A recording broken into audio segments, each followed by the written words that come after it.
আসসালামু আলাইকুম রহমতুল্লাহ। প্রিয় দর্শক, কে আপনাকে জাদু করেছে? কে আপনাদের সম্পর্ক বিচ্ছেদ করেছে? কে স্বামী স্ত্রীর মধ্যে ঝগড়া লাগিয়েছে? কে আপনার ক্ষতি করেছে বা ক্ষতি করতেছে? আপনি নিজেই সব দেখতে পারবেন, আপনি নিজেই সব জানতে পারবেন। শুধু আজকের এই আমলটি আমি যেভাবে বলবো সেভাবে শিখে রাখুন, আপনি সব জানতে পারবেন। প্রিয় দর্শক, কীভাবে আমলটি করবেন, কখন করবেন, বিস্তারিতভাবে আমি ভিডিওর মাঝে আলোচনা করব। তবে ভিডিওটি শুরু করার আগে আপনাদের কাছে একটি রিকোয়েস্ট করব, যারা আমার চ্যানেলের মধ্যে নতুন আছেন অবশ্যই চ্যানেলটি সাবস্ক্রাইব করে পাশে থাকা বেল আইকনটি বাজিয়ে দিন। প্রিয় দর্শক, আপনার একটি সাবস্ক্রাইব, আপনার একটি লাইক, আপনার একটি কমেন্টস, এই সবগুলো আমাদের উৎসাহের কারণ। আপনারা যদি উৎসাহ দেন, ইনশাআল্লাহ আপনাদের জন্য আরও দামি দামি, কার্যকরী, পাওয়ারফুল, ক্ষমতা সম্পন্ন আমল শেয়ার করার চেষ্টা করবো ইনশাআল্লাহ। প্রিয় দর্শক, খুবই সহজ একটা আমল, কিন্তু এটার পাওয়ার, এটার ক্ষমতা অনেক বেশি। কিভাবে আমলটি করবেন আসলে আমরা জেনে নিই। প্রিয় দর্শক, আমলটি করবেন শুধু আল্লাহ তাআলার দুইটি সিফতি নামের মাধ্যমে। সেই দুইটি সিফতি নাম হচ্ছে ইয়া সামিউ, ইয়া বাসীর। ইয়া সামিউ, ইয়া বাসীর। আগে যে যে তসবিহটা দ্বারা আমল করবো সেটা শিখিয়ে দিচ্ছি, বাকিগুলো আরও আছে সেগুলো বলতেছি। ইয়া সামিউ, ইয়া বাসীরের মাধ্যমে আমলটি করবেন। সেই আমলটি কখন করবেন আসলে আমরা একটু ধৈর্য সহকারে, স্কিপ করা ছাড়া। কেউ স্কিপ করবেন, স্কিপ করলে হয়তো আপনার কোনো গুরুত্বপূর্ণ কথা ছুটে যায়, এরপর আমল করতে আপনি ব্যর্থ হন, ফলাফল পাবেন না। তাই স্কিপ করা ছাড়া ধৈর্য সহকারে অল্প সময় ব্যয় করে জীবনের জন্য শিখে রাখুন। জীবনে অনেক উপকৃত হবেন, জীবনে অনেক লাভবান হবেন, অনেক ক্ষতি থেকে বেঁচে যাবেন। প্রিয় দর্শক, আপনি আমলটি করবেন, নিয়ম হচ্ছে যে সর্বপ্রথম একটি গ্লাস, কাঁচের গ্লাস, কিসের গ্লাস নেবেন? কাঁচের গ্লাস সংগ্রহ করে নেবেন। সাদা কাঁচের গ্লাস আছে না, কাঁচের গ্লাস সাদাটা, যেটা পানি রাখলে একেবারে দেখা যায়, সাদা গ্লাস সংগ্রহ করে নেবেন। সংগ্রহ করে আপনি উজু করে পবিত্র হয়ে আমলটি করবেন। আগে গ্লাস সংগ্রহ করে নিন, তারপরে উজু করে পবিত্র হবেন। কারণ আপনি অনেক গুরুত্বপূর্ণ একটি আমল করতে যাচ্ছেন, অনেক কার্যকরী দামি একটি আমল করতে যাচ্ছেন। এই জন্য উজু করে পবিত্র হয়ে নেবেন। কারণ পবিত্রতা মহান আল্লাহ তাআলার সিফত। আল্লাহ তাআলা নিজে পবিত্র, আর পবিত্রতাকে পছন্দ করেন। কোনো বান্দা যখন পবিত্র হয়ে কোনো কাজ করে, সেই কাজের গ্রহণযোগ্যতা, সেই কাজের কার্যক্ষমতা অনেক বেড়ে যায়। এই জন্য পবিত্র হয়ে উজু করে এরপর আপনি কি করবেন? আমলটি করবেন। প্রিয় দর্শক, মনে করেন আপনি উজু করে নিলেন, পবিত্র হয়ে নিলেন, এরপর আমলটি করতে পারবেন। কখন আমলটি করবেন? আপনি যখন ইচ্ছা তখনই আমলটি করতে পারেন, তবে সবচেয়ে ভালো হচ্ছে গভীর রাত্রে, গভীর রাত্রে নিরিবিলি স্থানের মধ্যে বসে আমলটি করা। মনে করে আপনি উজু করে নিরিবিলি স্থানের মধ্যে বসলেন, কেউ যেন আপনার সাথে কথা না বলে বা আপনাকে যেন কারোর সাথে কথা বলতে না হয়, এরকম একটি জায়গার মধ্যে বসবেন। বসে সর্বপ্রথম নিজের গুনাহের প্রতি লজ্জিত হয়ে কায়িমুন বাক্যে 3 বার ইস্তিগফার পাঠ করে আস্তাগফিরুল্লাহ এতটুকু পড়তে পারেন, বা সম্পূর্ণ ইস্তিগফার, আস্তাগফিরুল্লাহ রাব্বি মিন কুল্লি যামবি ওয়া আতুবু ইলাইহি লা হাওলা ওয়ালা কুওয়াতা ইল্লা বিল্লাহি আলিয়্যিল আযীম। এরকমভাবে 3 বার ইস্তিগফার পাঠ করবেন। এরপর নবীর মহব্বত অন্তরে ধারণ করে যে কোনো দরুদ শরীফ পড়েন, আপনি পড়ে নেবেন। আমি দরুদ ইব্রাহিম পড়তেছি। আল্লাহুম্মা সাল্লি আলা মুহাম্মাদি ওয়া আলা আলি মুহাম্মাদ কামা সাল্লাইতা আলা ইব্রাহিম ওয়া আলা আলি ইব্রাহিম ইন্নাকা হামিদুম মাজিদ। আল্লাহুম্মা বারিক আলা মুহাম্মাদি ওয়া আলা আলি মুহাম্মাদ কামা বারাকতা আলা ইব্রাহিম ওয়া আলা আলি ইব্রাহিম ইন্নাকা হামিদুম মাজিদ। এরকম ভাবে 3 বার ইস্তিগফার এবং 3 বার দরুদ শরীফ পড়া যখন শেষ হয়ে যাবে, এরপর আপনি কি করবেন? যে মহান আল্লাহ তাআলার যে সিফতি 2টি নামের কথা বলেছি, সেই নামগুলো আপনি পাঠ করবেন। গ্লাসটা হাতে নিয়ে গ্লাসের দিকে তাকিয়ে আপনি 5 থেকে 10 মিনিট পর্যন্ত আপনি পড়বেন। 5 থেকে 10 মিনিট পড়বেন।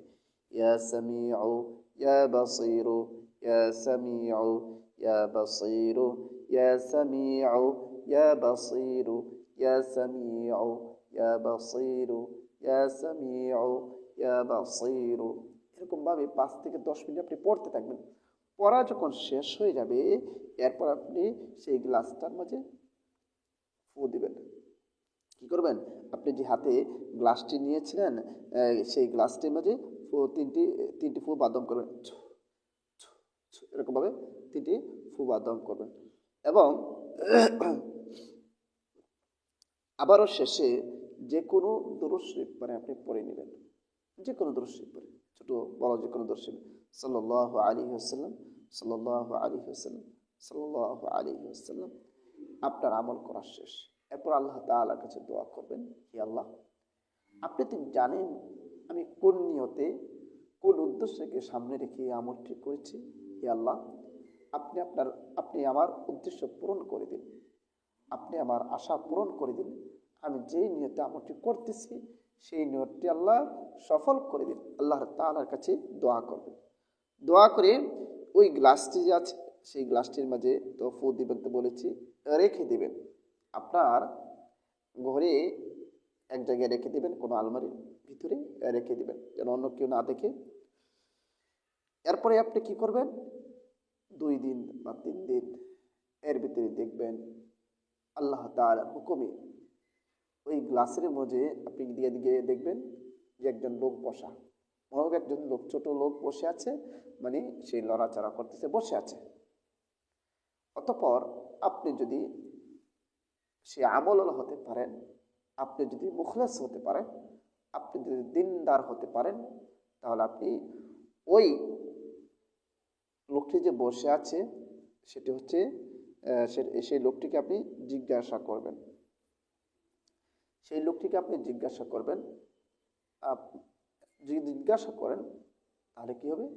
ওই লোকটি আপনাকে সব বলে দেবে যে কে আপনাকে জাদু করেছে, কে আপনাকে ব্ল্যাক ম্যাজিক করেছে, কে আপনাকে বান মেরেছে, কে আপনাদের বিচ্ছেদ ঘটিয়েছে, স্বামী স্ত্রীর সম্পর্ক নষ্ট করেছে, ভাই ভাইয়ের সম্পর্ক নষ্ট করেছে, শ্বশুর শাশুড়ির সম্পর্ক নষ্ট করেছে। মানে যত সম্পর্ক কেউ যদি নষ্ট করে থাকে বা কেউ যদি কোনো ক্ষতি করে থাকে, সেই বিষয়টা সে বলে দেবে আপনাকে। হ্যাঁ প্রিয় দর্শক, সেগুলো যে সে যে আপনার সাথে কথা বলবে, সেখানে কিছু শর্ত আছে। আসলে আমরা শর্তগুলো জেনে নিই। 1 নাম্বার, শর্তগুলো জানবো এবং কতদিন আমলটি করতে হবে সেটা আমি বলতেছি। আপনি এটা কতদিন রাখবেন সেটা একটু সময় আছে, সেটাও বলতেছি। এই আমলটি আপনি এই গ্লাসটি 3 দিন, 2 দিন, 3 দিন বা 7 দিন, 21 দিন, 41 দিন, সর্বোচ্চ 41 দিন রাখবেন। এর ভিতরে ইনশাল্লাহ আপনি ফলাফল পেয়ে যাবেন। মানে এটা আপনি এরকমভাবে করবেন, প্রথম রাখার পর 1-2 দিন, 2 দিন বা 3 দিন দেখবেন গ্লাস রেখে দিয়ে এরকমভাবে আসবে। যদি না আসে আবারও আমলটি করে আবারও রেখে দেবেন। এরকমভাবে 41 দিন পর্যন্ত অপেক্ষা করবেন। 41 দিনের ভিতরে ইনশাল্লাহ আপনি ফলাফল পেয়ে যাবেন। তবে ফলাফল তো পাবেনই, কিন্তু ওই লোকের কাছ থেকে আপনি উত্তরে নিতে হলে, তার জবানবন্দি নিতে হলে আপনাকে পরহেজগার হতে হবে, দিনদার হতে হবে, মুখলেস হতে হবে, 5 ওয়াক্তের নামাজি হতে হবে। আপনি যদি মিথ্যা বলেন তাহলে মৃত্যুকের সাথে সে কোনো কথা বলবে না। আপনি যদি নাফরমান হন তাহলে আপনার সাথে কথা বলবে না। আপনি যদি আল্লাহর হুকুমের বাহিরে চলেন আপনার সাথে সে কথা বলবে না। এই জন্য যদি আপনি মুখলেস, দিনদার, ফরজগার হন তাহলে সে আপনার সামনে গ্লাসের মধ্যে এসে বসে থাকবে এবং আপনার সাথে কথা বলবে। আর যদি দিনদার, ফরজগার না হন সেটা কখনো হবে না।